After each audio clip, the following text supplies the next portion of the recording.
My talk today, I'd like to speak to you about women in technology and my journey on how women broke the code. It starts with some numbers. You should be aware of the fact that women comprise 59% of the workforce. Women are 51% of the population, yet we can never seem to improve our presence in STEM careers by more than 30%. In addition, 54% of bachelor degrees are awarded to women, but only 12% of those are in computer science. So my question has always been, why, when this field of technology is so lucrative, both financially and opportunistic, are women not showing their presence? So as a teacher, I want to explore 5 possible explanations that could further the presence of women in the fields of technology. I'd like to talk about choices. I'd like to talk about the importance of self-advocacy, mental toughness and grit, the importance of finding a good mentor, and how women have to network. I begin my story by being honest with you that I am and have been a card-carrying member of the National Organization for Women. I traveled around the country in my Vanagon during the 70s at protest rallies. It was very important to me that our voice be heard as women during that time when change was occurring. There were many pioneers trying to break into fields that may surprise you. Another symbol of that era was the burning of the bra, which was a symbol that we wanted to be free. Gloria Steinem was one of the women that I admired most. She is the founder of the National Organization for Women and had a very powerful voice in the women's movement. And I read the book, The Feminine Mystique, written by Betty Friedman many times. What I'd like you to know about these numbers is that in 1969, I was awarded a pretty significant scholarship to be the first class of women that would attend a business school in a very prestigious private school outside of Philadelphia. I visited there, as you will do, in the spring of junior year to determine if I was going to choose this school. The hippies were demonstrating, protests were going on campus, and I approached the business school and was greeted by the dean with my father. The dean looked me straight in the eye, and he said to me, "I don't want you here, the boys don't want you here, the professors don't want you here. You will have a hell of a year." That may surprise you. This was the business school. I had dreamed about attending business school my whole life. But this was the first year women were allowed to attend business school. Yes, you could be a nurse. Yes, you could attend teaching education programs. Yes, you could be a secretary, but no. Business was off limits. In fact, in many circles, we were told women don't really want to be engineers or doctors or lawyers. This statistic may surprise you. Yale and Princeton didn't even accept applications from females till 1969.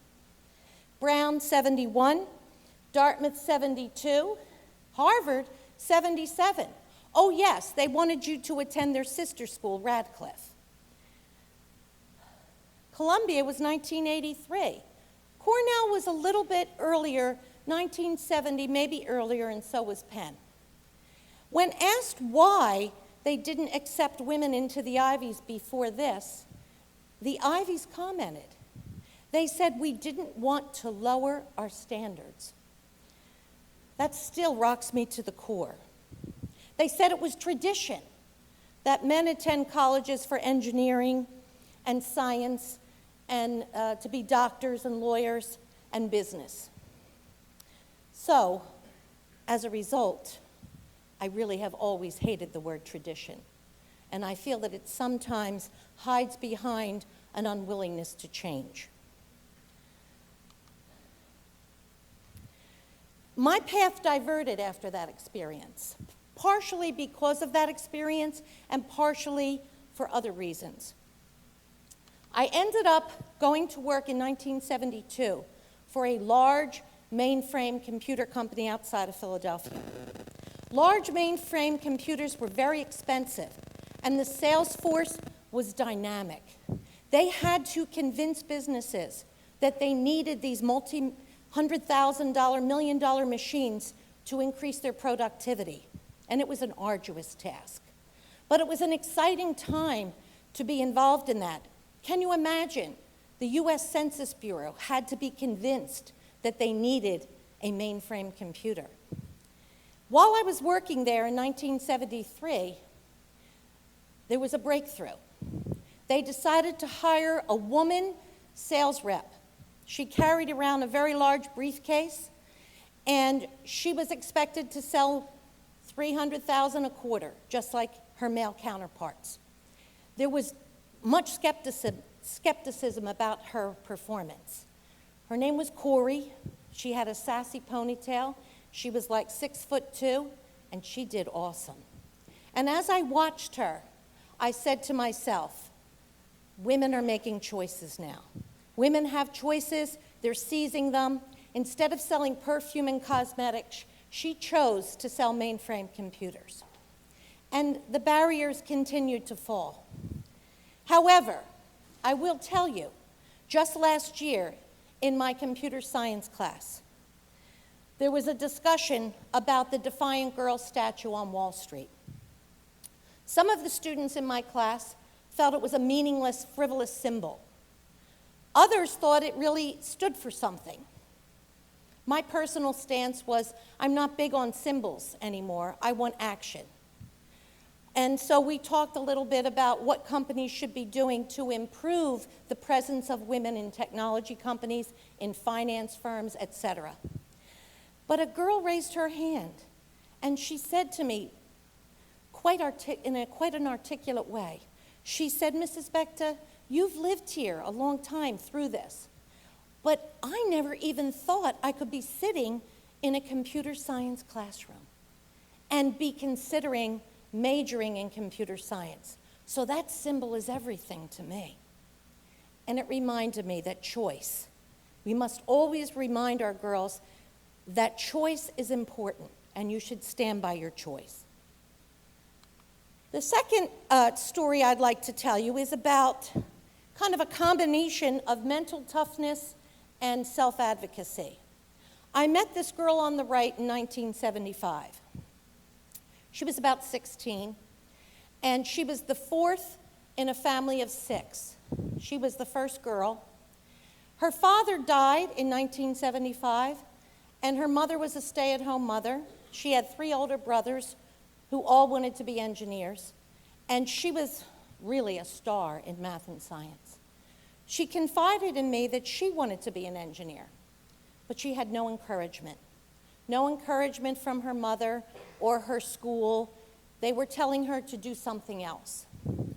I mentioned to her that she should go to the library every summer and read a minimum of 20 to 25 books so she could master the SAT. She did that. She listened to me. She got a perfect score. She was one girl in the city of Philadelphia who was awarded the Presidential Scholarship to LaSalle College.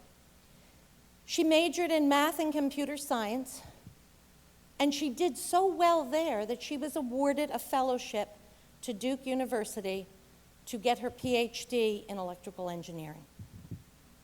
She received her PhD in the early 80s. She was alone. She had to stand side by side with men on projects. When she talked about her journey, she talked about the importance of mental toughness. You see, when you're in a technology field, you're solving problems. And sometimes your solutions are not going to be right. So you have to be tough-skinned to go back at it again and again when people tell you you're wrong.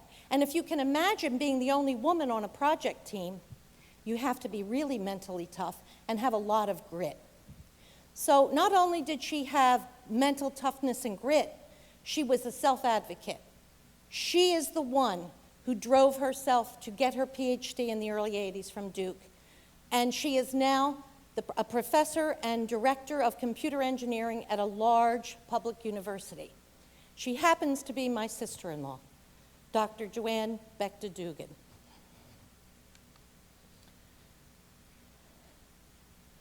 My path took me down another way towards computer science. I was still working at this mainframe computer company, and I was bound to get married. It was 1977, and I was moving to Maryland.